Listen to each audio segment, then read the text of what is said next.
伫美国上演第一个拜六的票房，就创下8,000万美金的黑寡妇，即摆拄好拄到疫情有条件放宽，伫台南将顺利上演。不过，电影院为了应付可能的消费人潮，来针对容易接触的所在，用纳米消毒器来随时清洁以外，员工卖伫上演之前甲散场以后，拢会进行消毒，也希望市民配合预约特票，做好防疫。全程的佩戴口罩，以及厅内，不管是大厅或者是那个厅内的部分的话，在微解封的部分的话，是全面禁止饮食的部分。所以在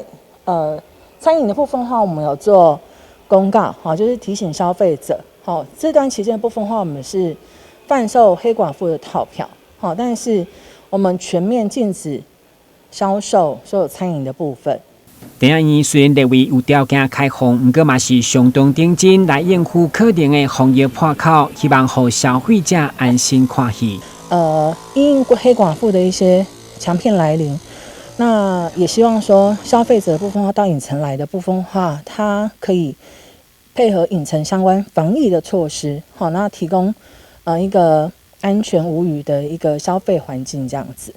另外，镜头转到百货美食街，原本台南7月13号渴望开放伫店内用餐，不过市府紧急取消。对此，业者认为，不管如何变化，已经做好加强版的防疫，来应付解除警戒以后的作为。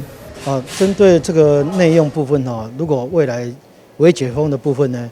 我们也随时做好万全准备。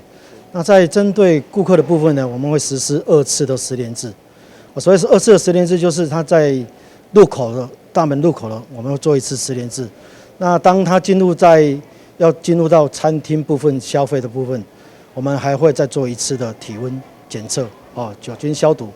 那针对我们的员工部分，就餐厅内的工作人员，我们会严格的要求面罩、口罩。那也是一样，2次的一个体温检测，就上班时候1次，那下午3点时候再1次，随时掌握各个工作人员的身体状况。那